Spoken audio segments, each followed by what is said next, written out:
ओम शांति।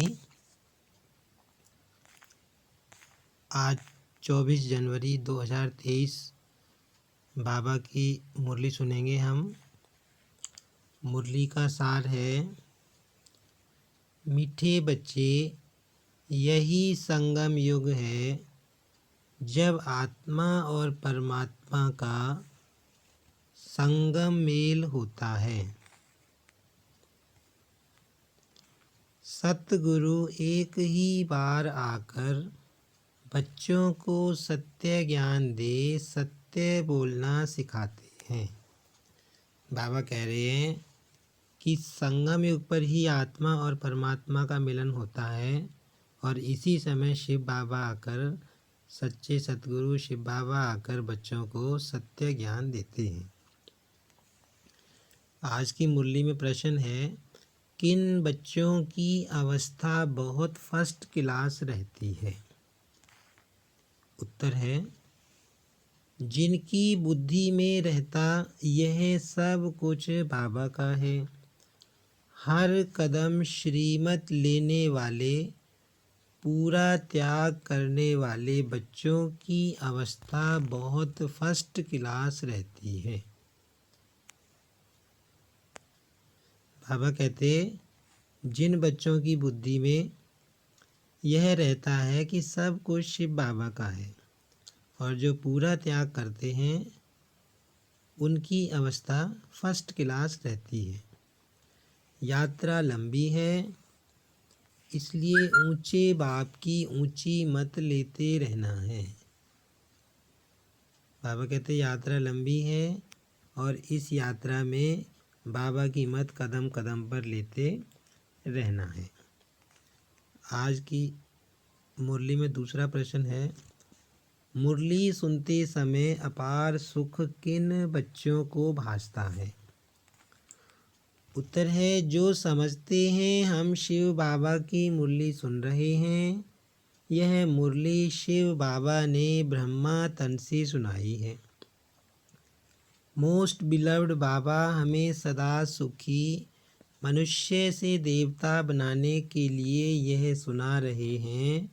मुरली सुनते यह स्मृति रहे तो सुख भासेगा।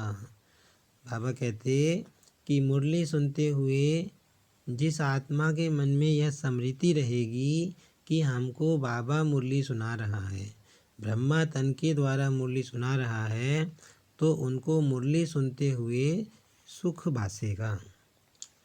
गीत है, प्रीतम आन मिलो। ओम शांति।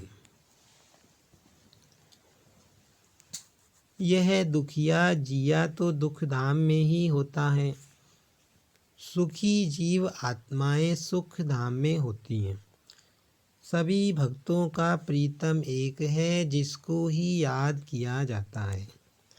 बाबा बता रहे हैं कि दुखी मन तो इस दुख धाम में होता है, बाकी सतयुग में तो सब आत्माएं सुखी रहेंगी और सब आत्माओं का एक ही प्रीतम है, सब भक्तों का, वो शिव बाबा हैं जिसको सब याद करते हैं।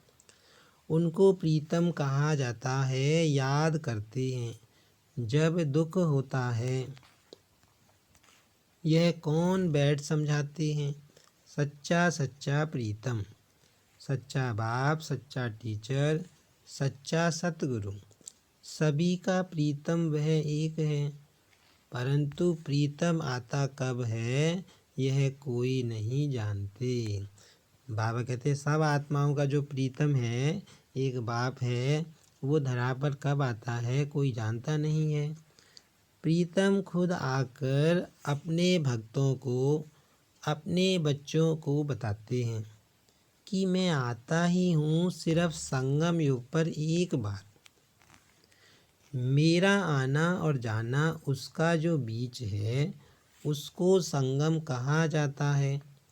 और सभी आत्माएं तो बहुत बारी जन्म मरण में आती हैं, मैं एक ही बार आता हूँ।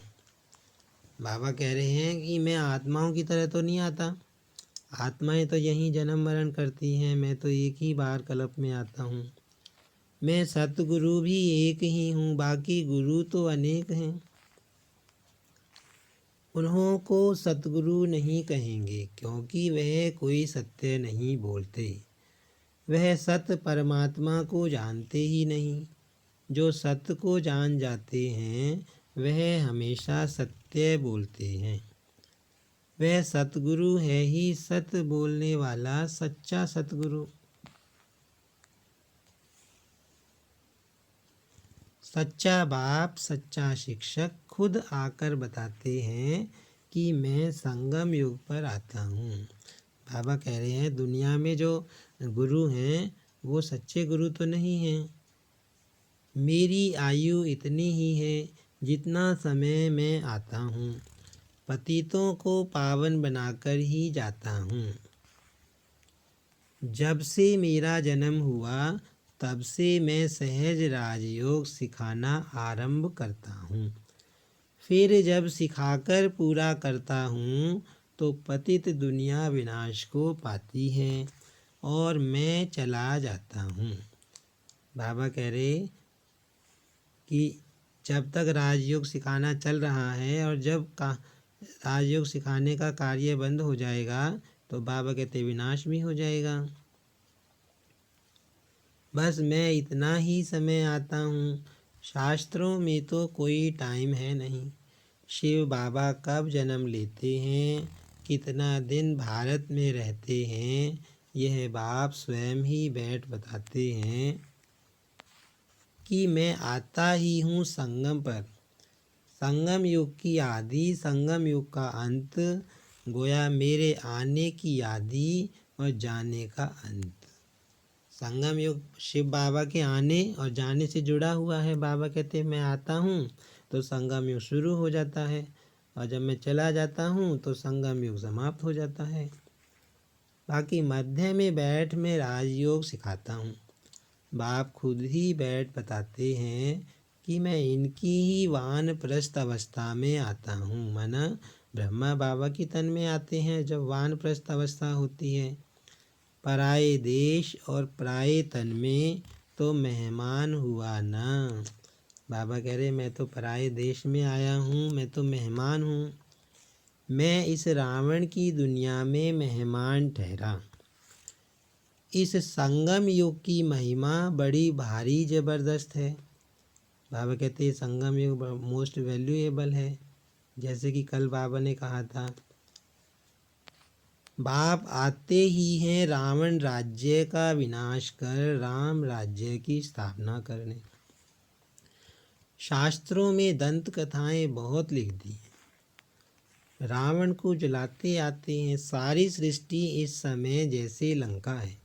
सिर्फ सिलान को लंका नहीं कहा जाता, यह सारी सृष्टि रावण के रहने का स्थान है। बाबा कहते हैं लंका सिर्फ वो पुराने वाली नहीं थी, इस समय सारी सृष्टि ही क्या बन गई है, लंका बन गई है, रावण के रहने का स्थान बन गया है।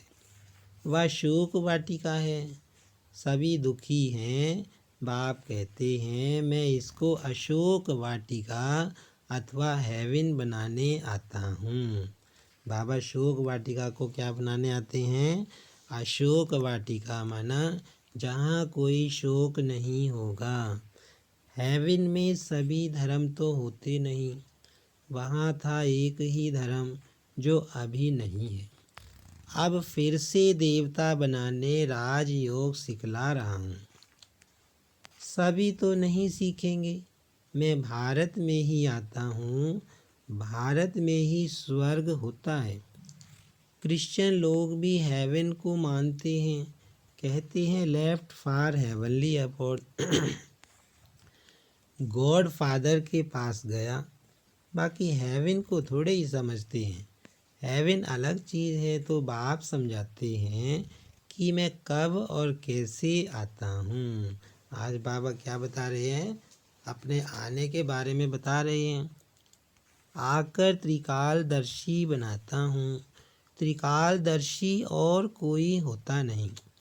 सृष्टि के आदि मध्य अंत को मैं ही जानता हूँ। अब कलयुग का विनाश होना है। आसार भी देखने में आ रहे हैं। समय वही संगम का है। एक्यूरेट टाइम कुछ नहीं कह सकते। बाकी हाँ, राजधानी पूरी स्थापन हो जाएगी। बच्चे कर्मातीत अवस्था को पाएंगे तो ज्ञान खत्म हो जाएगा। बाबा कहते हैं बच्चों की जब लास्ट स्टेज आ जाएगी तो ज्ञान का कार्य भी समाप्त हो जाएगा, ज्ञान भी खत्म हो जाएगा और लड़ाई आरंभ हो जाएगी। मैं भी अपना पावन बनाने का पाठ पूरा करके जाऊंगा। देवी देवता धर्म स्थापन करना यह मेरा ही पाठ है। भारतवासी यह कुछ भी नहीं जानते। अब शिवरात्रि मनाते हैं तो जरूर शिव बाबा ने कोई कार्य किया होगा। उन्होंने फिर कृष्ण का नाम डाल दिया है। यह तो कॉमन भूल देखने में आती है। शिव पुराण आदि किसी शास्त्र में भी यह नहीं है कि शिव बाबा आकर राजयोग सिखाते हैं। माना बाबा के आने के बारे में बाबा कहते किसी भी शास्त्र में नहीं है। वास्तव में हर एक धर्म का एक एक शास्त्र है। देवता धर्म का भी एक शास्त्र होना चाहिए, परंतु उसका रचयिता कौन, इसमें ही मूझ गए हैं। बाप समझाते हैं मुझे जरूर ब्रह्मा द्वारा ब्राह्मण धर्म रचना पड़े। ब्रह्मा मुख वंशावली ब्रह्मा कुमार कुमारियां ठहरे। बहुतों के नाम बदली हुए, उनसे बहुत भागंती हो गए। साथ में रिप्लेस भी होते हैं। बाकी देखा गया नाम से कोई फ़ायदा नहीं। पहले बाबा ने नाम बदले बाबा के बच्चों के कुछ के, तो बाबा को उनमें से कुछ छोड़ के चले गए। तो बाबा कहते नाम बदलने में कोई फ़ायदा नहीं है, वह तो भूल भी जाते हैं। वास्तव में तुमको योग लगाना है बाप से। नाम शरीर का मिलता है, आत्मा का तो नाम है नहीं। आत्मा 84 जन्म लेती है। हर जन्म में नाम रूप देश काल सब बदल जाता है। ड्रामा में कोई को भी जो एक बारी पार्ट मिला हुआ है उसी रूप में फिर कभी पार्ट बजा ना सके। बाबा कहते हर आत्मा को पूरे कल्प में एक पार्ट एक ही बार मिलता है। हर जन्म में नया नाम मिलेगा, नया रूप मिलेगा, नए फीचर्स मिलेंगे। वही पार्ट फिर 5000 वर्ष के बाद बजाएगी। ऐसे नहीं कृष्ण उसी नाम रूप से फिर कोई आ सकता है, नहीं। यह तो जानते हैं आत्मा एक शरीर छोड़ दूसरा लेती है, तो फीचर्स आदि एक न मिले दूसरे से। 5 तत्वों के अनुसार फीचर्स बदलते जाते हैं। कितने फीचर्स हैं, परंतु यह सब पहले से ही ड्रामा में नूंद हैं।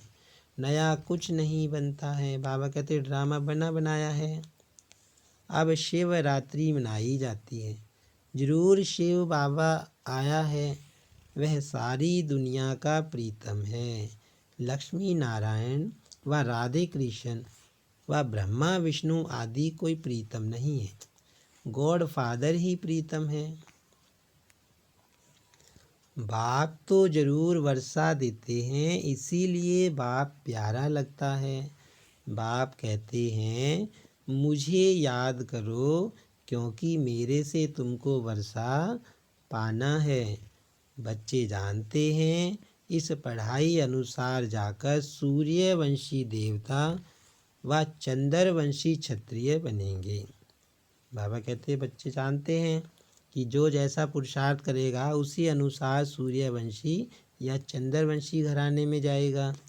वास्तव में सभी भारतवासियों का धर्म एक होना चाहिए, परंतु देवता धर्म नाम बदल हिंदू नाम रख दिया है, क्योंकि वह दैवी गुण नहीं है। अब बाप बैठ धारण कराते हैं, कहते हैं अपने को आत्मा समझ अशरीरी हो जाओ। तुम कोई परमात्मा नहीं हो, परमात्मा तो एक शिव है। वह सभी का प्रीतम एक ही बार संगम युग पर आते हैं। यह संगम युग बहुत छोटा है। सभी धर्मों का विनाश होगा, ब्राह्मण कुल भी वापस जाएगा, क्योंकि उन्हों को फिर दैवी कुल में ट्रांसफ़र होना है। वास्तव में यह पढ़ाई है, सिर्फ भेंट की जाती है।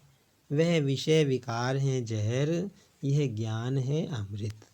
बाबा कह रहे हैं कि वो विकार तो जहर हैं और बाबा हमें जो पिला रहे हैं वो ज्ञान अमृत है।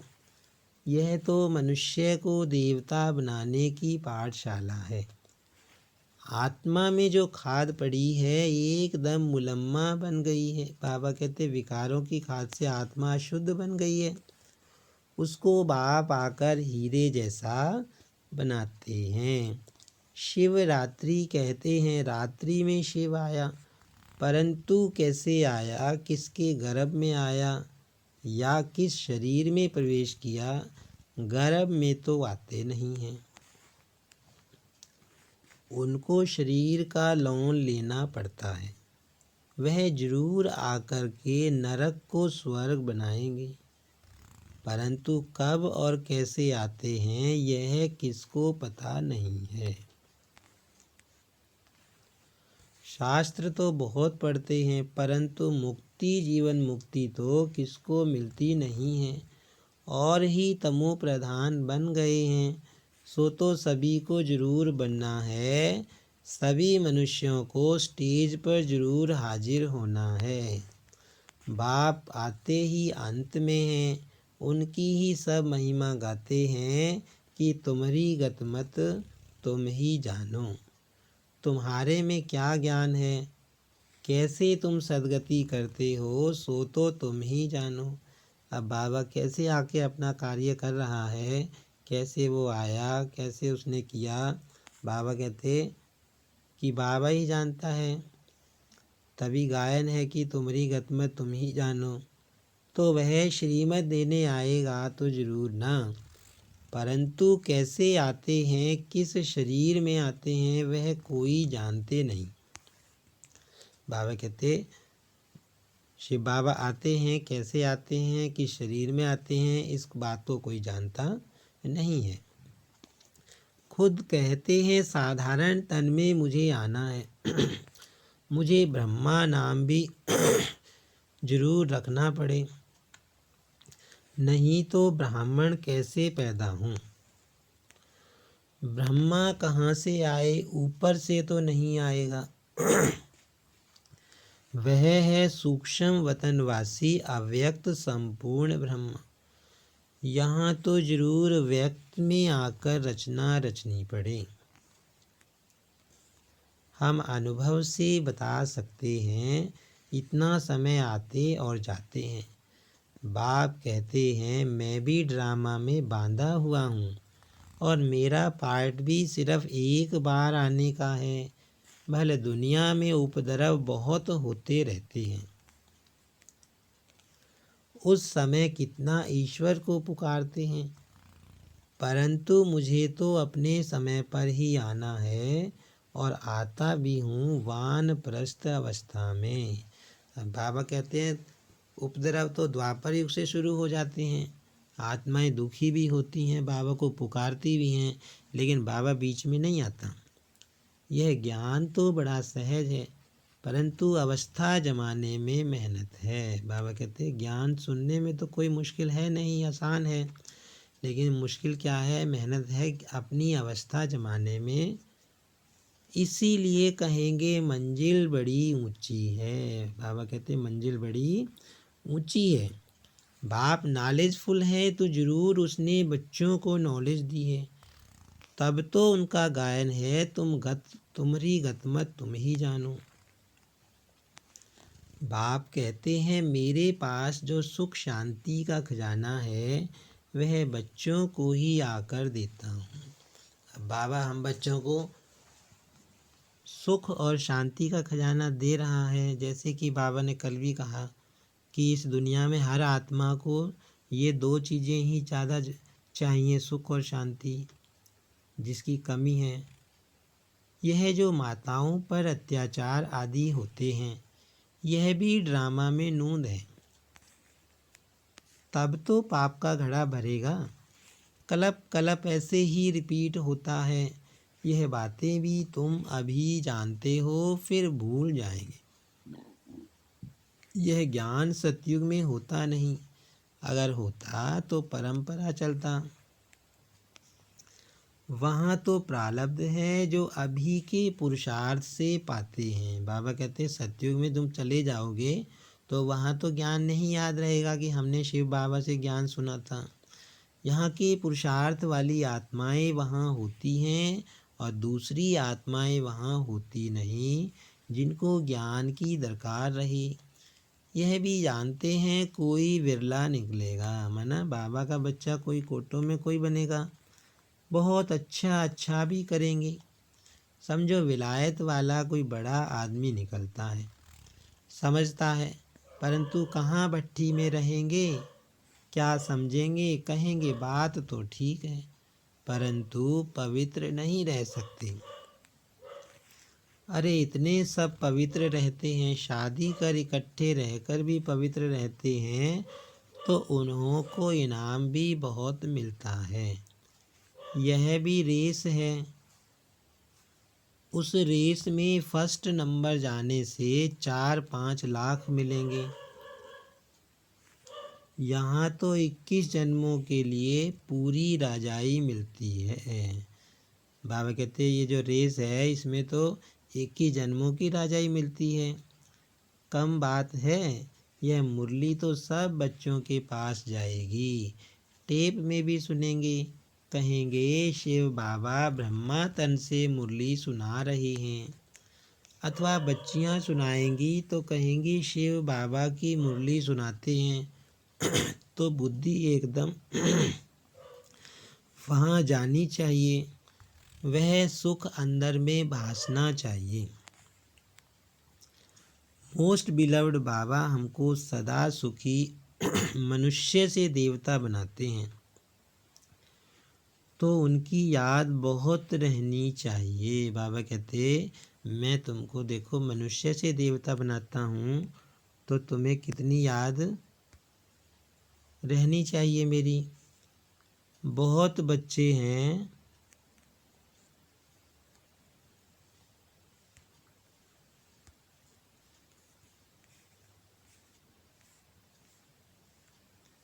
जो श्रीमत लेते रहते हैं, श्रीमत में जरूर कल्याण ही होगा। मत भी ऊंची है, यात्रा भी लंबी है, फिर तुम इस मृत्यु लोक में नहीं आएंगे। सतयुग है ही अमरलोक। उस दिन बाबा ने बहुत अच्छी रीति समझाया कि वहाँ तुम मरते नहीं हो। खुशी से पुराना चोला बदल नया लेते हो। सर्प का मिसाल तुम्हारे लिए है, भ्रमरी का भी तुम्हारे ऊपर मिसाल है, कछुए का भी तुम्हारा मिसाल है। सन्यासियों ने तो कॉपी की है। भ्रमरी का मिसाल अच्छा है, विष्टा के कीड़े को ज्ञान की भूभू कर परिस्तानी परिजादा बनाते हो। अभी पुरुषार्थ अच्छी तरह करना है। बाबा कहते भ्रमरी का जो मिसाल है वो तुम्हारे ऊपर है। तुम ज्ञान की भूभू करके पतित आत्मा को पावन बनाते हो। ऊंच पद अथवा अच्छा नंबर लेना है तो मेहनत भी करनी है। बाबा कहते अगर ऊंचा पद लेना है तो मेहनत भी करनी है।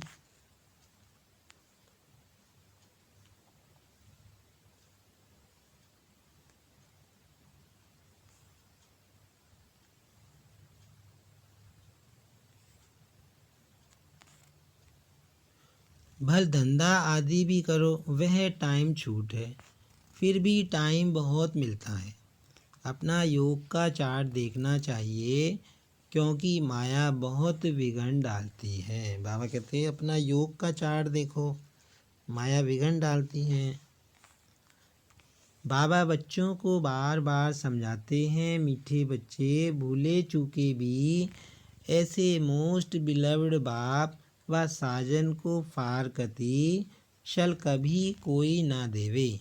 इतना महामूर्ख कोई ना बने। बाबा कहते इतना प्यारा मीठा बाबा है, उसको तो भले कोई ना छोड़े, है ना। ऐसी मूर्ख आत्मा कौन सी होगी, परंतु माया बना देती है। अब आगे चलकर तुम देखेंगे जो कुर्बान जाते थे, बहुत अच्छी सेवा करते थे, उन्हों का भी माया क्या क्या हाल कर देती है। माना बाबा कहते कि माया बहुत पहलवान है, क्योंकि श्रीमत छोड़ देते हैं। इसीलिए बाबा कहते हैं ऐसा बड़े ते बड़ा महामूर्ख नहीं बनना, बाबा का बने रहना है, बाबा को तो नहीं छोड़ना।